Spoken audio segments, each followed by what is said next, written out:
After presiding over one of the most turbulent decades in British financial history, the Governor of the Bank of England stepped down today. Described variously as a towering presence or a master of blame shifting, Sir Mervyn's tenure at the bank was both eventful and influential. His departure marks the end of an era in more ways than one.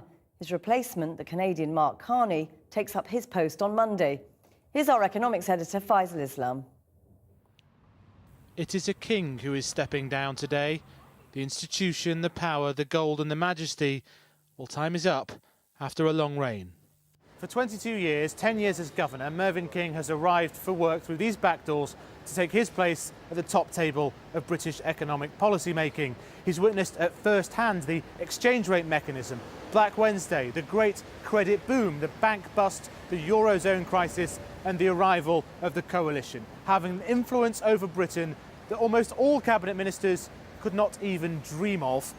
And he leaves today with Britain a much changed place to when he arrived. Overall, I think we can probably reflect quite favourably on his term. Actually, his record in the bad times has been better than his record in the good times. 1997 to 2007, the nice decade. Non-inflationary, consistent expansion. At the time, his great victory. An independent Bank of England, low inflation and high growth. But it went too far, turning into a giant credit party from which Mervyn King did not remove the punch bowl. From 98, the independent bank's Monetary Policy Committee kept inflation on target, with King as its influential chief economist and then deputy governor to Eddie George. They were kind of old bank-style meetings, which tended to be quite sleepy, quite dreary, quite perfunctory. And then meetings which were chaired by Mervyn, which were electric, alive, crackling with tension and importance. And everybody felt that, and felt that suddenly there was something real happening here that was very different from how the bank. And that was that new broom effect was tremendously important and good for the Bank of England, good for the country. For a very, very long time, that resulted in a low and stable rate of inflation in the UK. And even with the tick-up we've seen over the last 5 years, it's still very reasonable by historic standards. So I think he can take a lot of credit for that. And monetary policy was not, in my view, a cause of this crisis. From within the Bank of England and outside it, Governor King's single-mindedness was criticised for an autocratic style. It worked well when the economy was growing in that nice decade, but then... The nice decade is behind us. The credit cycle has turned. Commodity prices are rising. We are travelling along a bumpy road as the economy rebalances. He had taken the credit for low inflation during the good times, but critics argue that was mainly down to China making lots of cheap stuff. Either way, it all went awry more recently.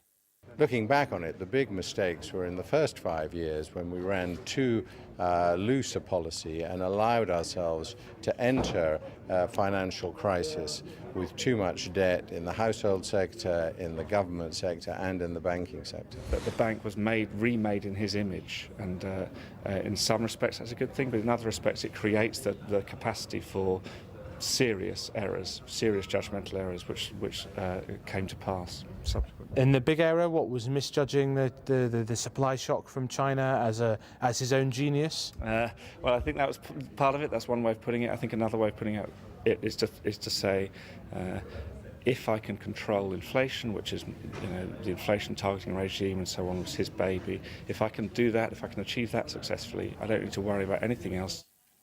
In the aftermath of the financial crisis, Gordon Brown's government felt undermined by the governor as he appeared to back Conservative calls for faster fiscal consolidation. At one famous black tie do, he even appeared to contradict Chancellor Darling on several areas of policy straight after he'd spoken. But they did work together on QE, quantitative easing, and limiting the recessionary impact of financial collapse. Now the roving gambler, he was very bored. He had a frosty relationship with Britain's unpopular bank chief executives, who he was determined to cut down to size. He took them on over pay, lending, ethics and lobbying. The bankers briefed against him in colourful terms. A high priest on his high horse, they'd say, from their chariots even as they were rescued. An academic that didn't get banking, and one pointed out that on his watch about half the British banking system collapsed. He said that Brown and Blair didn't give him the powers he needed. The bank finds itself in a position rather like that of a church whose congregation attends weddings and burials but ignores the sermons in between. So Mervyn King has left the building through the back door, the very same back door that bankers came through in the crisis, asking for tens of billions of pounds of funding, some of it entirely secret. Mervyn King faced his biggest battle, pushed back, even took on the government, demanding that the bankers recapitalise themselves by up to £100 billion. And that was a battle that continued even into his last week. Well, there were certainly calls made to number 11 and even in some cases to number 10 to try and put pressure on supervisors to modify, be more reasonable in their judgment. Overall, I think I reflect quite favourably on his years in office. Mervyn King will always be remembered as the person that was in charge and was instrumental in getting the Bank of England independence. Unfortunately, he'll also be remembered as the person who didn't use that independence to counteract a massive credit bubble. He's done a lot of imaginative things to prevent the recession being worse since 2007. On Monday, the Canadian Mark Carney inherits King's throne with even more powers. He'll hope for a gentler ride than the turbulent reign of Sir Mervyn King.